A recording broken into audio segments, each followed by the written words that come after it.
యాజమాన్యానికి ప్రతి ఒక్కరికి నా యొక్క ధన్యవాదాలు తెలియజేసుకుంటున్నాను. ఇక్కడ వేదిక మీద ఉన్నటువంటి ఎంఆర్ఓ గారికి, అలాగే డీటీ గారికి, అలాగే స్పెషల్ ఆఫీసర్ గారికి, అలాగే ఎంపీడీఓ గారికి, అటవీ శాఖ అధికారులకి, అలాగే ఎన్విరాన్మెంట్ ఆఫీసర్ గారికి ప్రతి ఒక్కరికి నా యొక్క ధన్యవాదాలు తెలియజేస్తున్నాను.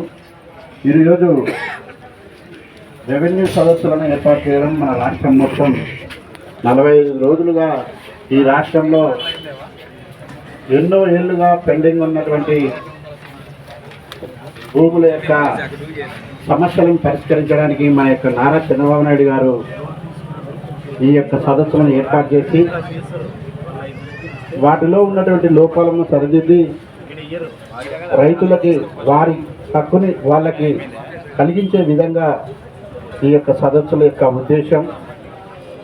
ఈ యొక్క సదస్సులో ఇక్కడ ఇచ్చేసినటువంటి ప్రతి ఒక్క రైతులు గత ప్రభుత్వంలో చాలామంది చాలా ఇబ్బందులు పడినారు. ఎందుకంటే భూ రీసర్వే అని చెప్పేసి ఒకరి పొలాలు ఒకరి యొక్క సర్వే నెంబర్లు మార్చి సరిహద్దులను చెరిపేసి ఎన్నో ఇబ్బందులకు గురి చేసినటువంటి గత ప్రభుత్వ పాలకులు వాళ్ళ యొక్క నిర్లక్ష్య ధోరణి వల్ల రైతులు చాలా ఇబ్బందులు ఎదుర్కొన్నారు. అలాంటివి జరగకుండా ఉండేందుకే మన నారా చంద్రబాబు నాయుడు గారు ఈసారి ఖచ్చితంగా రైతుల యొక్క హక్కులను వారికే పొందే విధంగా చేయాలని చెప్పేసి ఆన్లైన్ అడంగల్ ఆర్ఓఆర్లలో ఎలాంటి పొరపాటు లేకుండా, అలాగే వారి యొక్క భూములని వారికే చెందే విధంగా చేయాలని చెప్పేసి చంద్రబాబు నాయుడు గారి యొక్క ఉద్దేశం. ఎన్నో ఏళ్ళుగా పెండింగ్ ఉన్నటువంటి డాటెడ్ ల్యాండ్స్ అయితేనేమి, అలాగే ఎండోమెంట్ ల్యాండ్స్, అటవీ అంటే ఈ యొక్క పొలాలలో చాలామందికి ఉంటాయి. కొంతమందికి డాటెడ్ ల్యాండ్స్, గవర్నమెంట్ ల్యాండ్స్, వారి హక్కుని వాళ్ళకే కల్పించే విధంగా చేయాలని చెప్పేసి చంద్రబాబు గారు. అందుకే ఈ సర్వే నంబర్లో మరియు సబ్ డివిజన్లో తప్పులు కూడా ఉంటాయి. చాలామంది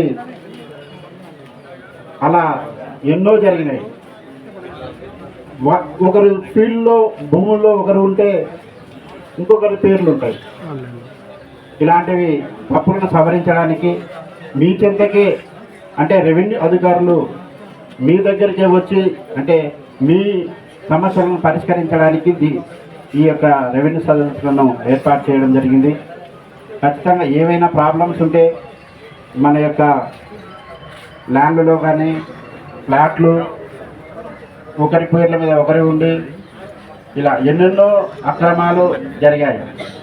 వాటిని క్లియర్ చేయడానికి దీని యొక్క సారాంశం కాబట్టి ప్రతి ఒక్కరూ దీనిని సద్వినియోగపరచుకుంటే మీకు ఎంతైనా బాగుంటుందని. ఈ 45 రోజుల పాటు ఈ యొక్క సదస్సును ఈ యొక్క కార్యక్రమం జరుగుతుంది కాబట్టి 45 రోజుల్లో ఎవరైనా మాకు ప్రాబ్లమ్స్ ఉన్నాయని చెప్పేసి అధికారుల దగ్గరికి వెళ్ళినా వాళ్ళు క్లియర్ చేయడానికి ఖచ్చితంగా శాశక్తుల కృషి చేస్తారు.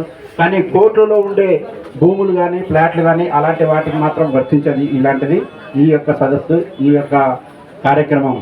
దీన్ని గుర్తుంచుకొని వారి దగ్గరికి వెళ్ళి మీ యొక్క సమస్యని